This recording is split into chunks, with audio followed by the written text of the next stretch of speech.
Hello. Hello. Hello, Valtteri. Hello, guys. Hello to everyone here. So where do we start with you?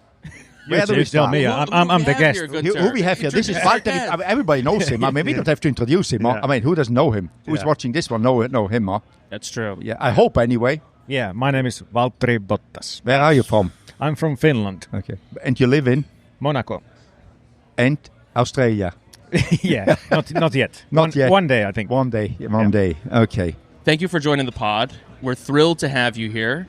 I think we just want to start a little bit with you this year, how this new role is suiting you. How's it feeling being on the reserve driver side of things? You know, starting the year, I thought I'm going to have all the time in the world to do all kinds of different things. Yeah. But that hasn't been the case. What? So they keep me busy. They do actually keep me busy, which I think is good because I miss racing. So I think it's better to do stuff than do nothing, you know. So very involved with lots of things, what's going on throughout the weekend. Off weekends as well, you know, simulator, a bit of testing.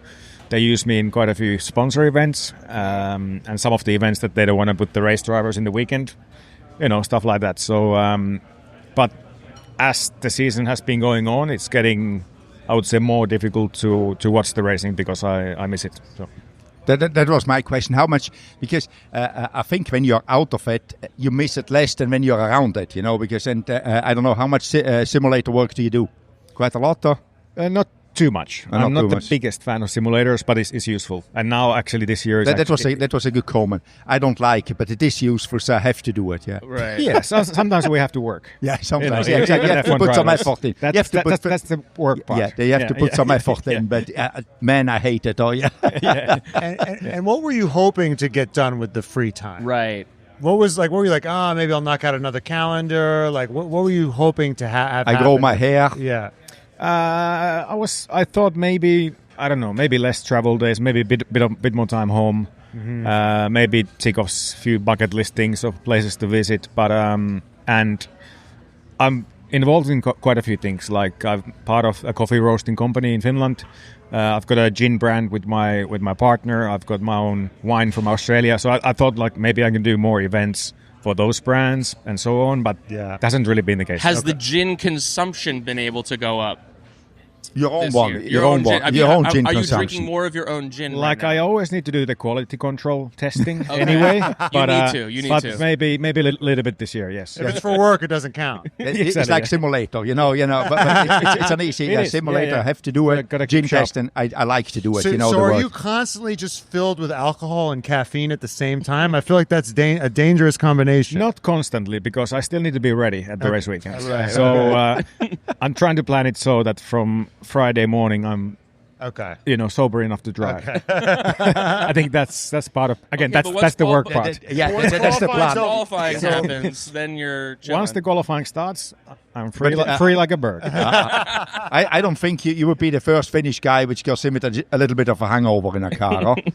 I wouldn't think so, no. I wouldn't be surprised. Yeah, no, but you said going on in the year, you're missing the racing more. In the beginning, you were okay just being around, and now you want to go back driving. In the beginning, well, of course, I wanted to be on the grid. I wanted to race, but I made the decision to have this role for this year because I think for my future, that's the best thing to do. So I had the whole winter mentally to prepare for it. So initially it was okay. But yeah, like I said, I've raced all my life, you know. And suddenly when you're not doing it, when you don't get that adrenaline out of it, that feeling, you definitely start to miss it more when you're outside. And but it's nice to realize, and it just tells me that I still have that hunger to keep racing, you know. Then we go to the next question. Are you going to drive for Cadillac next year? Honest answer is I don't know. Okay. And also honest... But for sure you asked them.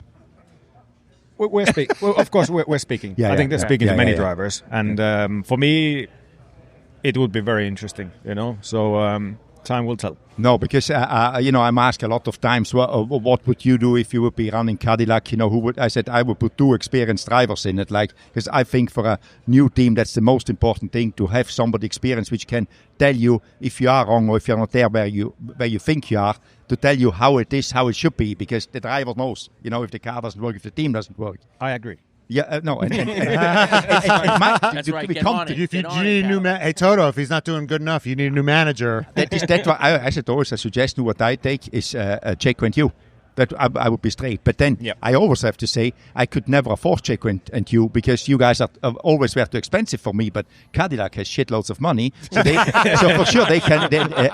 So for sure they can afford you. You Come know. on, Cadillac. In theory, they should have the money. So let's see. If Toto isn't trying to sell you too expensive, because with Toto you never know, that man. Yeah, he would sell you cheap. Well, I'm curious a little bit about, talking about being an experienced, driver in this field. You're working with a very inexperienced young driver. How has it been what we've heard is that you're kind of mentoring Kimi a little bit, trying to help him ease into this transition. Is that true? How has that experience been from you, from driver to teacher a little bit? Yeah, for sure. I'm here to support him as well.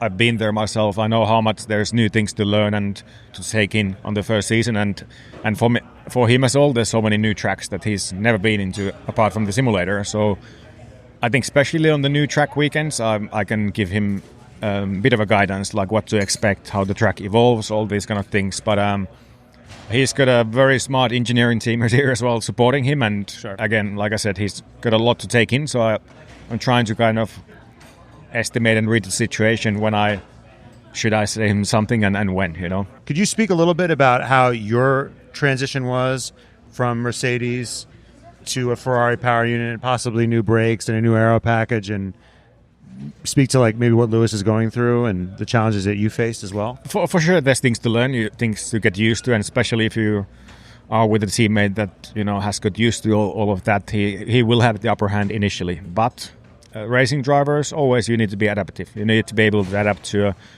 new car. Pretty much every year is a new car anyway. Power units will change and so on. So it's nothing unusual in F1 that you're always adapting, always learning, because this sport just keeps developing. But I know what he's probably been going through, and for me personally it was quite straightforward. But must remember that at that time when I joined Alfa Romeo, also there was the big regulation change, so there was many new things anyway already. So and there was some speculation, I got to say, that when Lance hurt himself, it was revealed to everybody that you were also a backup for Aston Martin. How do you fulfill a reserve role for multiple teams? Do you need to learn multiple wheels? Do you need to learn multiple systems? I mean, how do you stay ready for multiple cars? Actually, officially, I'm not a reserve for Aston because they've got two already. Right. But because in one too many already, Yeah, but in this scenario, both of them were going to race in Le Mans, and now they're in Le Mans. Right. And then was the question, what happens then? And that's, I think, when my name popped up. But actually, I never even made a seat with the team. So if Lance would be in trouble now, I wouldn't have a seat to fit in, So it's like, So I'm pretty confident Lance is racing this weekend. So. But your Aston Martin race overall is ready for this weekend. Yeah, I mean, once the news broke, I did tell them I'm ready. I'm ready to jump in if you need it. So, but the green would really bring out your eyes, I think. Thank you. Yeah, I never thought of that. I think the green would also complement the hair. We need to ask a little bit about the hair. Yeah. So you rocked the mullet the last couple of years, and they've let you keep. It feels like it's like a mini mullet. Was that a conversation with Toto? Did he say, okay, we can't have the full mullet, but you can have a mini? No, actually, he said you can have your silly-looking hair. I said, that's great. I did actually recently trim it a little bit because, I don't know, it's nice to change things. It will grow always. So, is it real or is it just like one of, give the people what they want. Exactly, properly, Because, sometimes, I could put one on with the hat, with the hair at the back, so... Okay, so Toto gives you some business about your hair. And we know that Toto gives Guenther a lot of shit about where he's from. He's from the mountains. They've got I'm stupid. Is that Toto's kind of go-to dig with you? Is the appearance stuff? No, actually, he's all right. He actually recently said to me, "I look cool." So he's all right with you, but not with me. No, maybe he likes me more. I'm pretty sure he does. Toto said you look cool. I would love to see Toto with your whole hairstyle. bleach blonde mullet with the mustache. We got to make it happen. Yeah, good luck with that. I don't think that's going to happen. I think you haven't got the chance there, man. Well, Zach Brown gets tattoos when his drivers do well. What do you think you guys would have to do for him to get the mullet?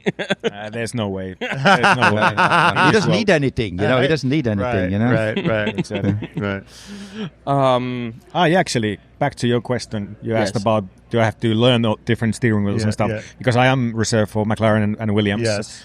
And yes, I've had a day with both of the teams, like learning all that stuff. Because if I need to jump in, I need to adapt to whatever they have, quickly. So at least I've been prepped with all the teams, how things work. Yeah. I think you could drive, or it's easier to say the cars you couldn't drive than the cars you could drive, because for sure. The Sauber you can still drive. It's very simple. Yeah, exactly. Yeah. You're a self-driver for everyone here, you know? Yeah, but I wouldn't want to drive the Sauber, though. No, you did it too long. Been there, done that. Yeah, I've done that. I've been there, done that, you know. Yeah, exactly. Been there, done it, you know. I'm good. Yeah. Got the T-shirt, you know. Moved on, yeah. I know how that feels. I was there a lot as well in that position, you know. Yeah. So, yeah. Well, can you, in terms of like switching from a different power unit, what's the biggest struggle? What is the kind of going from the Mercedes to the Ferrari? Well, the drivability is a bit different, like how the power comes, especially at the lower revs. But, you know, which one is better is difficult to say. The settings, you know, the power harvesting, power deployment, you've got different strategies. They call them differently. So you need to learn how to use that. Right. Even like the harvesting, the braking can be a bit different because of that.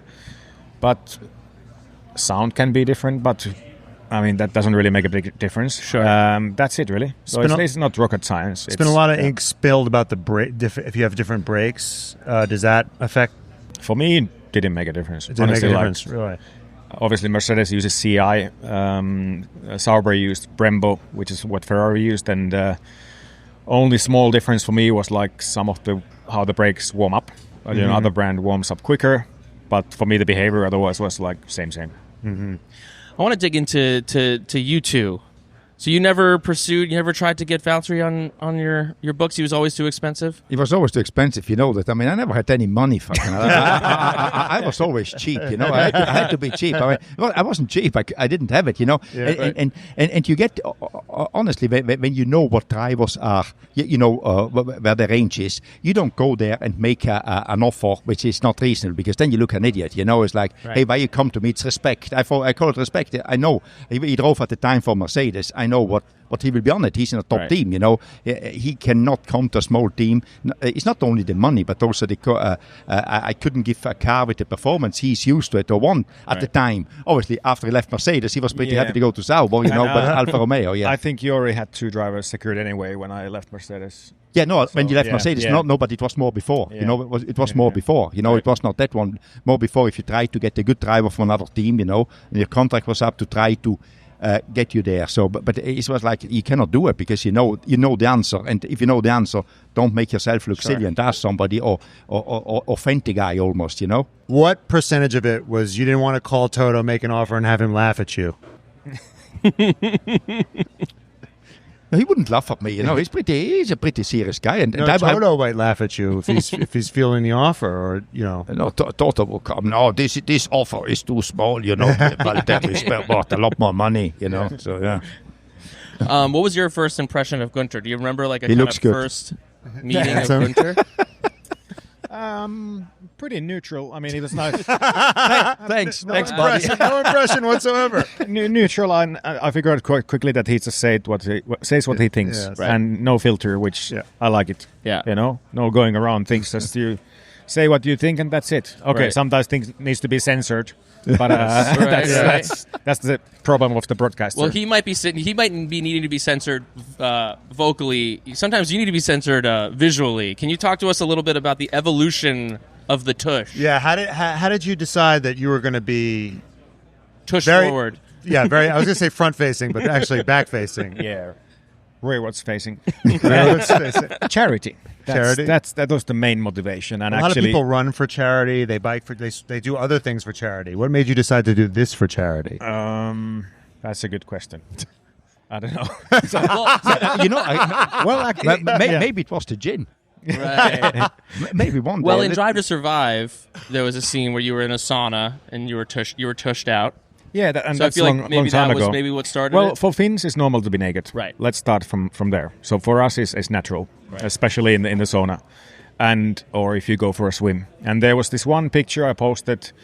Okay, maybe I had some gin when I posted it, but I was in the river. Quality control, yeah. I was in the river. Oh, yes. And again, it was Rewood's picture, and people like it went viral, Yeah. obviously, and Yes, it did. then becomes next year. Went back to Aspen. Was with my friend Paul Ripke, who was actually here this weekend. He shot the calendar, and we decided, okay, let's do this for charity. Let's see how big it can get, and it got huge. Right. We raised lots of money, and I thought it was fun. It was all good fun. For what cause was it? November. So men's health. Yeah. If you were going to elicit or enlist a few other drivers, you have to pick 2 other drivers to kind of make cameos in the calendar. Who would they be? There would be nobody. Nobody? No. Oh, No, he's a doesn't solo like, artist. doesn't like to share the spotlight. I don't think anyone would make a butt calendar. No? Do you think so? Yeah, now thinking about it, they would be too precious about it, huh? Yeah. I don't know. I Yeah, feel they like were overthinking it, yeah. like you two. Guenther, how much money for November would it take for you to do a calendar? to do a I'm an cameo. old guy. I mean, nobody... Well, there's always an audience for. So maybe a little more niche. Yeah. Maybe a little more niche. There's lots of weirdos as well. Wait, don't kink shame. So where do we go from there? exactly. They cannot get any better. From weirdos Has there looking been a at my conversation around, because now you're at Mercedes, Mercedes kind of has the feel of like the New York Yankees a little bit. It's kind of like we wear the pinstripes, we don't have the facial, but you're bringing a little bit more of that fun energy back to your old haunts. I think the brand is changing. Yeah. I think it already has changed over the years. I think it's a bit more playful than what it used to be. People are actually allowed to have fun a bit more, and it's nowadays. I think people really appreciate being real and people to be who they are instead of trying to be something else. Sure. And I think the brand has acknowledged that, which is good. What's the biggest change you've seen? You've been with the Mercedes organization for so long. What's the biggest change you've seen from when you first came in to now? I can answer that one. When he came in, they won everything. Now they don't. That's the biggest change. Yeah, true. I wasn't going to say it. Since I left, Since you left, Since it's I left, just downhill. no Huh? championship. That's true. It just went downhill from That's there. true. That's the Yeah. biggest difference. And correlation does equal causation. Toto, at this did you point. hear this? He wants to be back in a car. Yeah. Yeah, that's it, really. It's a good No, I explanation. would say normal evolution. Like the factory has grown. There's some new machinery, some new faces, but that's about it. It's the usual evolution of F1 team. How have because obviously you before were part of this Mercedes machinery, clean cut, everything perfect, the perfection. When do because it's not a decision you made. When did you change to be who you are now? Because before you were the stereotypical Mercedes guy, Yeah. I mean, in a good way, I mean it. Yeah, It's yeah. not a criticism. It's just like, but you have changed, So, and it changed at Sauber. I think I already started to open up as a person a bit more towards the last couple of years at Mercedes era. I think it just comes with experience. I think when you used the F word a few times when you won a race, Yeah, I remember yeah, that one. yeah. Yeah. So- that before was not possible. I think just with age, experience, and then finally, I think just the change of atmosphere, different team. I had less restrictions on Less what pressure. I could do and stuff like that, and it's just happened. And at the same time as well, I got a new partner from different country, and just I think many things just shaped me who I am now, and now I'm just not afraid of all taking the piss out of myself. I don't take myself too seriously, and I like to just have many things as fun instead of too dead serious, because when you have fun, normally you do things better. So we've seen you in Australia a lot. We know you have an Australian partner. You got the mullet now. Can we talk about the Australification of Valtteri Bottas? Yeah, I love it. It's good lifestyle. There's nothing really apart from all the deadly animals who want to kill you. Right. Sure. Apart from that, there's nothing I really don't like. So I can definitely see myself there in the future one day. Wow. The only thing is, it's a little bit far away. I love Australia as well. It's fantastic. Yeah. It's a little bit, but anyway, if you say you go and live there, you don't have to come back. Yeah, who cares? Yeah, and for actually like the off-season holidays, it's great because of the opposite time zone. Exactly, you're so away. Yeah, during the day, nobody bothers you on the phone, so you're like, Right. yeah, it's cool. See. and at night you switch it off. Oh, Exactly. Yeah. Exactly. Do you feel when you go back to Finland? Is there like a little bit of like a what happened? Is it a little bit? I did a gap year and I came back. Spending too much time in Australia.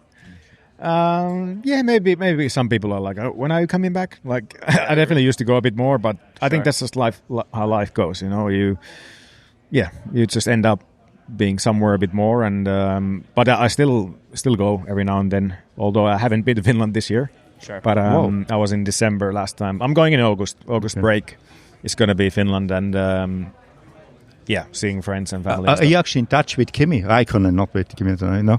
No, haven't actually heard anything. Okay, I haven't heard from him, but Does anyone even know where he is currently? I think he's doing go-karting stuff with his son. Right. Yeah. Keep him busy with that. So Okay. Yes.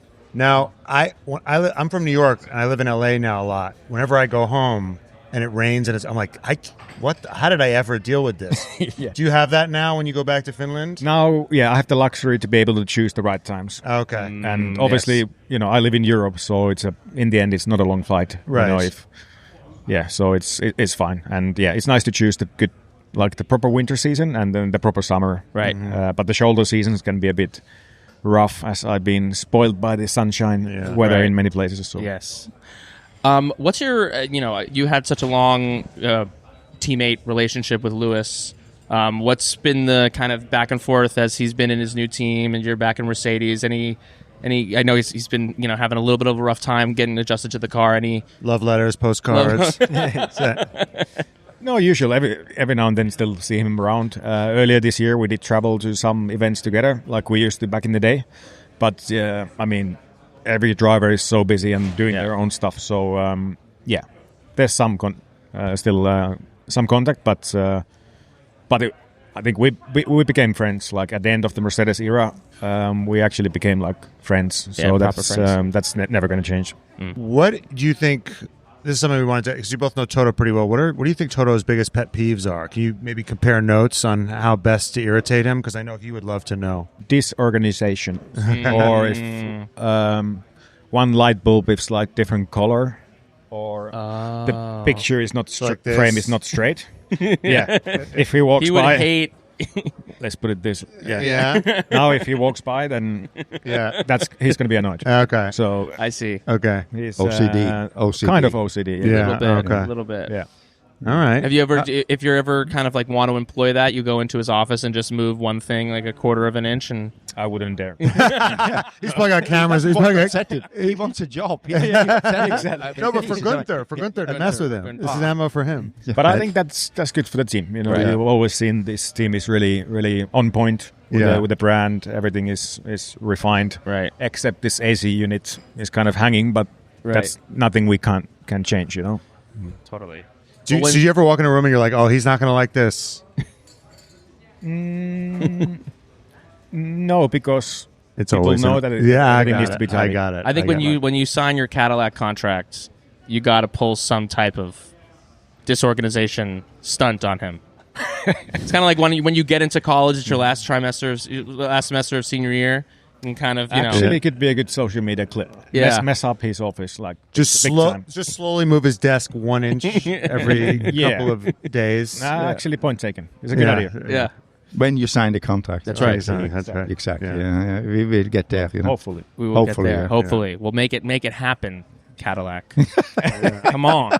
We're American guys. Yeah. We want to see Valtteri Bottas in the car. Yes. Thank you. Exactly. Give the people what they want. Give the people what they want. I think that might do it for us. Yeah. Any other final questions for the man? No, I'm good. Anything you want to tell people about your you going to gin Cadillac? or your coffee shop or Some advertisement, you mean? free some free publicity. advertising. Yeah. Okay, kahivacoffeeroasters.fi. We ship worldwide. I Worldwide shipping. didn't even know that they have a coffee company. Yeah, I've got 20% of the coffee roastery. Since COVID, I joined them. But where in Finland or where is We it? roast in Finland, yeah, but we source the coffee all around the world. I think that's a very convenient place to have a coffee roaster because there's a lot of coffee beans in Finland growing, Yeah. When I think of Finland, I think of a nice warm climate. Yeah, exactly. Yeah, Coffee. about tropical climate. Yeah, bananas, Yeah, mangoes. Exactly. Coffee. All Yeah, right, makes sense. Makes But sense. it must be Everything's less coffee everything's because, cold brew the there, change yeah. of the change of. How do you take your coffee? What's your coffee order? In the morning, I go for small double shot flat white. Okay. But then afterwards, I just do espressos. Okay. Otherwise, I shit myself. Don't do that. Perfect way to end it. Perfect way to We start this podcast. No, with the gin. the gin. The gin. Yeah, It's yeah, called- yeah. it's Okay. called- Tell us more. We got more in the tank. Yeah, We have it's more in the Called tank. Oath Gin. Yes. Okay. Mainly available Australia and Europe. We're working on US, Canada. Okay. Okay. And then wine is called Ihana wine. IHANA, which means wonderful, lovely in Finnish. And I also check the website and where you can get it. So what kind of wine? I mean, I need to continue now. I was asking your bones about the coffee now. It's not made in Finland, the wine, no. Even though Finland grows great, beautiful grapes. Yeah, exactly. Really. Yeah. I know. It's made in Australia, Yeah. close Okay. to Adelaide in McLaren Vale. McLaren. South Australian Shiraz. Shiraz, you do. Okay. I'll get you a bottle. Yeah. You guys as well. Yeah. Sounds good. All right. Fine. Wait, I want to ask one more question. Yeah, we don't finish You yet. both served in mandatory military service. Yep. In your respective countries. How many months you have? 12. Oh, I was lucky. I only got to do 6 Yeah. You cheaped out. So what did you do? Yeah, what'd you because do? I was racing. So. Yeah, that's an excuse. That's not a reason, That's an excuse, not to do it. But it's 6 months of Finnish winter. Okay. Yeah. Yeah, it's in a heated hut, and everything. So what did you do? I became a sniper. Really? Whoa. Yeah.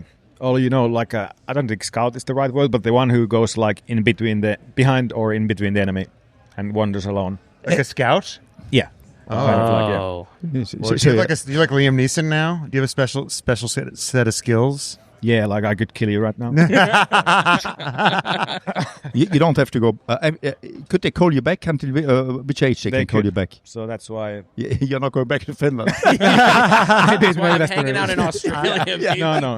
Well, that's a little bit cooler than what Guenther did. Guenther, why don't you tell the people what you did? I was the driver of the commander of an airport. I was driving around. You don't even know what I drove. A Fiat Ritmo.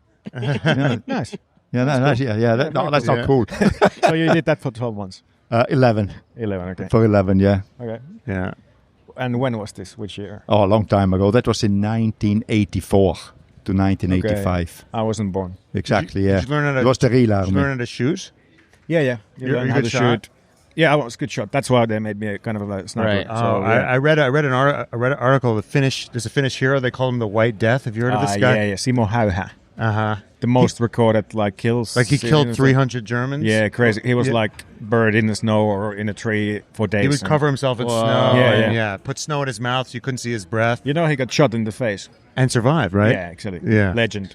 Yeah. Whoa. Whoa. You know everything about him, Yeah. You ever done a paintball outing with to the teams? I feel like that would be a fun. Yeah, you could get rid of some of the aggression against Yes. against team members because Yeah. sometimes there's friction Yeah. Right. when you spend So we sent Max and George. George That on would be- getting rid of put them in aggression. the same room, close Yeah. the doors, Yeah. paintball. Paintball. They You- would be- You had your own run-ins with George back in the day when he was at Williams. How do you how do you walk back from something like that? They still don't talk. Yeah, his table is on the other side. My table is here. There's a reason. Exactly, No, it's 100%. fine. Time heals the wounds. Let's say. Okay, I got you. Very Gotcha. wise words. Yeah. Time heals all wounds. Yeah. We'll see if that is the case with regards to George and Max. Max. Well, thank you so much for coming on the pod. We start the podcast with a "What's up, Vankas" in honor of, Mr. Wanker himself. Wanker himself. Can you honor us with a goodbye, Vankas? Wankas? Goodbye, Wankas. Yes! Goodbye, Vankas. Thank you. Goodbye, Bye. Vankas. I'm a boss. I'm a red flag